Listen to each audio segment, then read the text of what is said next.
Good morning everyone, welcome back to your own channel. My name is Nidhi और आज हम करने जा रहे हैं आपकी वर्कशीट नंबर 1 विषय विज्ञान कक्षा 10, हमारी डेट 5 जुलाई के लिए। ठीक है, तो चलिए शुरू करते हैं। आज की जो वर्कशीट है उसके अंदर हम पढ़ेंगे तत्वों के संकेत, प्रतीक एवं संयोजकता। जैसा कि आप लोगों को पता है कि हम 9वीं कक्षा में अपने जो ये हमारे श्रायण होते हैं, धनायन होते हैं, इनके बारे में हमने पढ़ा था। ठीक है, मतलब जो नेगेटिव वाले होते हैं, पॉजिटिव वाले होते हैं, ठीक है, प्लस वाले और माइनस वाले जो होते हैं। ठीक है, तो इन धनायनों और ऋणायनों के संयोजन से बने सूत्रों के बारे में हम अध्ययन करेंगे। ठीक है, कैसे इनसे हम सूत्र बना सकते हैं, फॉर्मूला बना सकते हैं। लेकिन इसके अध्ययन के लिए, उसको पढ़ने के लिए हमें ये जानना बहुत ही ज़रूरी है कि उनकी जो वो आयन है उसके प्रतीक क्या है, उसकी संयोजकता क्या है। ठीक है, उसको किस तरीके से हम दर्शाते हैं वो हम पहले पढ़ेंगे। ठीक है, अब देखो यहाँ पे आपको कुछ तत्व दिए हुए हैं, तत्वों के सूत्र।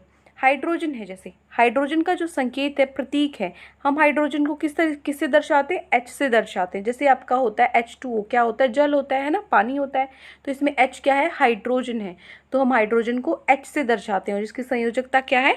1। ठीक है, +1। संयोजकता आपको पता है ना कि जो आखिरी शेल होता है, आखिरी शेल में कोई भी आपका एटम है, उसमें जो आखिरी शेल होता है उसमें जितने भी आपके इलेक्ट्रॉन हैं, ठीक है, वो क्या होते हैं? वैलेंसी होती है। ठीक है, जितने मतलब वो देता है या लेता है, वो क्या होती है? आपकी संयोजकता होती है। जैसे मान लीजिए अगर उसको 2 देने हैं, ठीक है, तो जो देता है वो क्या होता है? प्लस होता है, +2। ठीक है, लेकिन अगर उसको लेने हैं, मान लीजिए उसको 1 लेना है, तो लेने के लिए क्या हो जाएगा? माइनस। ठीक है, ये सारी चीज़ें हम 9वीं कक्षा में पढ़ चुके हैं। अगर वो भी आपको क्लियर नहीं है तो आप मुझे बता सकते हो, हम उसके लिए अलग से जो संडे है उसकी डाउट क्लास हम लेंगे। ठीक है, चलिए उसके बाद है सिल्वर। सिल्वर का जो प्रतीक होता है वो क्या होता है? Ag। सोडियम का प्रतीक क्या होता है? Na। पोटेशियम का प्रतीक होता है K, ना कि P। ठीक है, पोटेशियम का होता है K, क्योंकि जो P है वो किसका होता है? P होता है फॉस्फोरस का। ठीक है, इसीलिए जो दोनों ही P से हैं, तो पोटेशियम का क्या होता है? K से। ठीक है, कॉपर क्या होता है? Cu होता है। Magnesium Mg, zinc Zn, calcium Ca, iron Fe, aluminium Al, oxygen O, sulphur S, nitrogen N, ठीक है, अमोनियम NH4। ठीक है, तो ये क्या है? उसके प्रतीक है, और जो इसके साथ में लिखे हैं ये क्या है? उसकी संयोजकता है। ठीक है, मतलब ये क्या है? +1। एक क्या करता है? ये देता है। ठीक है, इसी तरीके से यहाँ पर जो बाकी आपके तत्व हैं सबकी संयोजकता हमें दी गई है। ठीक है, अब उसके बाद आता है कुछ ऐसे भी होते हैं तत्व और आयन जो क्या होते हैं, जिनके प्रतीक एक जैसे होते हैं, लेकिन वो क्या होते हैं? उनके नाम अलग अलग होते हैं। जैसे ऑक्सीजन है और ऑक्साइड है। ठीक है, ऑक्सीजन और ऑक्साइड में दोनों को ही हम O से दर्शाते हैं, ऑक्सीजन को भी और ऑक्साइड को भी। इसी तरीके से सल्फर और सल्फाइड, दोनों को ही, सल्फर को भी सल्फाइड को भी S से दर्शाते हैं। नाइट्रोजन और नाइट्राइड को हम किससे दर्शाते हैं? N से दर्शाते हैं। ठीक है, इसी तरीके से जो बाकी बच गए, क्लोरीन, ब्रोमीन, ठीक है, और आयोडीन, उसको हम क्लोराइड, ब्रोमाइड या आयोडाइड, सारे सेम होते हैं। ठीक है, मतलब जो उसका प्रतीक है वो सेम होता है। जैसे क्लोरीन है और क्लोराइड है, दोनों क्या होते हैं? Cl होते हैं। ठीक है, आयोडीन है और आयोडाइड है, दोनों क्या होते हैं? I होते हैं। ब्रोमीन है और ब्रोमाइड है, दोनों क्या होते हैं? Br से हम उसको दर्शाते हैं। ठीक है, अब देखो उसके बाद आते हैं नीचे हमारे ऋणायन जो है, जैसे क्या है?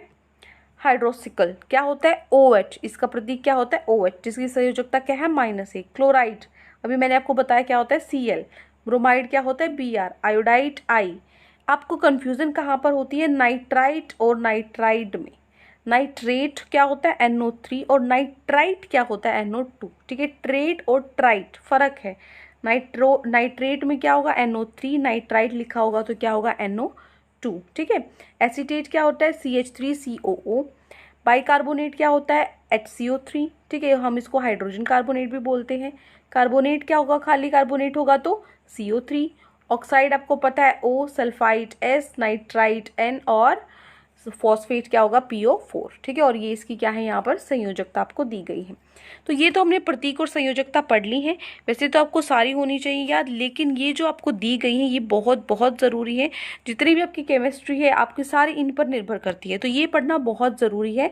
तो इन चीज़ों को आपको, जो प्रतीक है आपकी, ये आपको ज़रूर लर्न करने हैं। ठीक है, अब देखो इनकी मदद से हम जो सूत्र हैं उनका निर्माण करते कैसे हैं।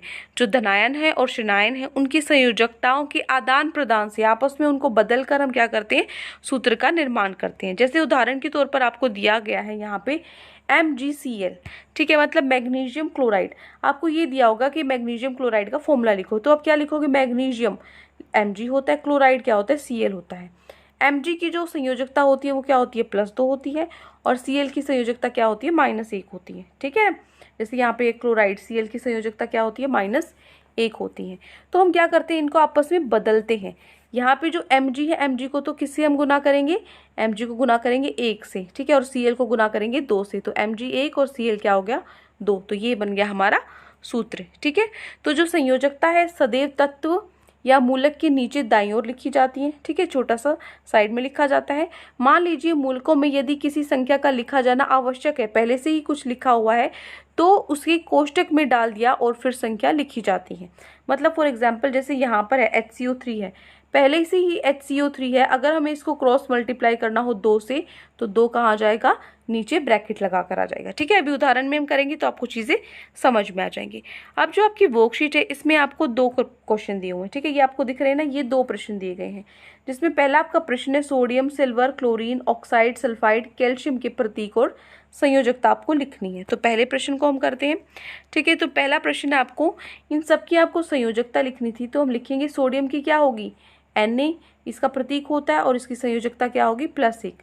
सिल्वर का प्रतीक क्या होगा, Ag, संयोजकता क्या होगी, +1। क्लोरीन Cl, संयोजकता क्या होगी, -1। ऑक्साइड क्या होता है, O, संयोजकता क्या होगी, -2।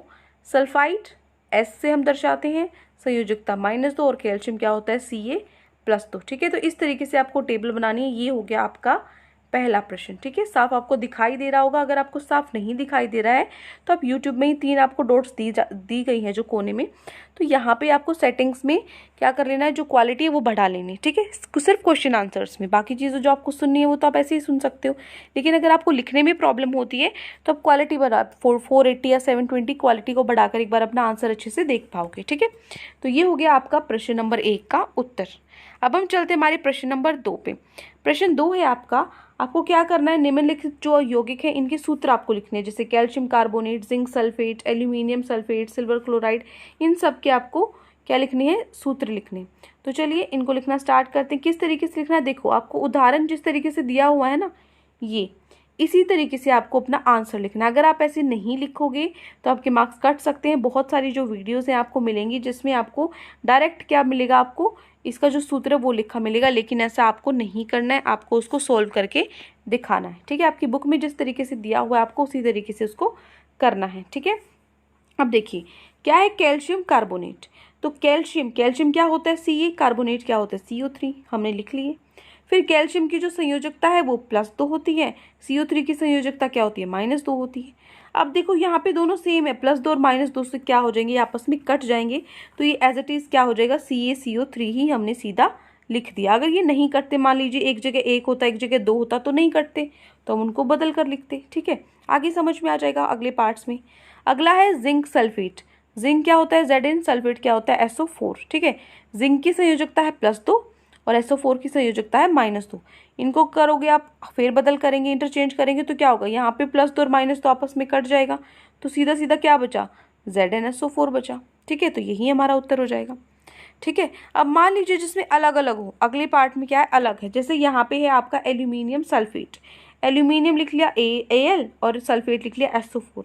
अब एल्यूमिनियम की संयोजकता होती है +3 और SO4 की संयोजकता होती है -2। अब अलग अलग है ना, कटेगा तो नहीं, 3 से 2 तो नहीं कट सकता। अब हम इनको बदलेंगे, SO4 के साथ तो क्या हो जाएगा, 3 हो जाएगा, और जो 2 है वो किसके साथ चला जाएगा, एल्यूमिनियम के साथ चला जाएगा, तो Al2SO4 का होल थ्राइस। देखो अब मैंने आपको बताया था ना कि मान लीजिए पहले से ही आपको नीचे लिखा हुआ है, ये 4 पहले से ही नीचे लिखा हुआ है, तो इसको 3 को हम कहाँ लिखेंगे, ब्रैकेट लगाकर हम 3 को लिखेंगे। ये हमने अभी जो रूल्स पढ़े थे उसमें था ना, तो ये उसी का एग्जाम्पल है, ठीक है। आगे समझ। अब हम चलते हैं अगला, सिल्वर क्लोराइड। सिल्वर क्या है, Ag, क्लोराइड क्या है, Cl। सिल्वर की जो संयोजकता है वो 1 होती है और जो क्लोरीन है उसकी भी 1 होती है, तो कट जाएगा, क्या बच जाएगा, सीधा सीधा AgCl, ठीक है। ये हमारा आंसर हो जाएगा। नेक्स्ट है, अगला है आपका सोडियम कार्बोनेट। सोडियम क्या होता है, Na, कार्बोनेट क्या होता है, CO3। सोडियम की संयोजकता है +1 और कार्बोनेट की संयोजकता है -2। अब इसको हम क्या करेंगे, क्रॉस मल्टीप्लाई करेंगे, Na2CO3 हो जाएगा, ठीक है ना, क्यों? क्योंकि जो 2 है वो Na के साथ गुना करेंगे और जो 1 है वो हम CO3 के साथ गुना करेंगे, तो ये हमारा आंसर आ जाएगा। नेक्स्ट है potassium hydrogen carbonate. Potassium hydrogen carbonate, hydrogen carbonate को एक तरफ लिखेंगे HCO3 और पोटेशियम को एक तरफ लिखेंगे। पोटेशियम की संयोजकता 1 होती है और जो हमारा हाइड्रोजन कार्बोनेट है उसकी संयोजकता भी 1 होती है, तो 1 से 1 कट गया, क्या बच जाएगा? एज इट इज़ हमारा पूरा का पूरा बच गया KHCO3। ठीक है, अगले पार्ट में चलते हैं। जिस तरीके से मैंने लिखा हुआ ना इसी तरीके से आप एज इट इज़ बस अपनी कॉपी पे उतार दो। ठीक है, ये आपका आज का होमवर्क है। अगला है आयरन सल्फेट। आयरन क्या होता है? Fe सल्फेट क्या होता है? SO4। तो जो आयरन है, आयरन का क्या होगा? +2। SO4 के जो संयोजकता है वो क्या होगी? -2। +2 से -2 कट गया, क्या बचेगा? सिर्फ FeSO4 ही बचेगा एज इट इज। ठीक है, नेक्स्ट है कॉपर सल्फेट। कॉपर होता है Cu, सल्फेट क्या होता है? SO4।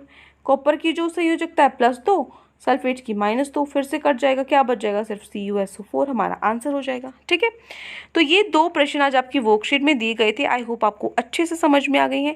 कोई भी डाउट है किसी भी क्वेश्चन में, किसी भी पार्ट में, तो कमेंट सेक्शन में आप मुझसे पूछ सकते हैं। और अगर आपको वीडियो अच्छी लगे तो चैनल को सब्सक्राइब कर सकते हैं, वीडियो को लाइक कर सकते हैं। आज के लिए इतना ही, मिलते हैं नेक्स्ट वीडियो में। Till then take care, bye bye.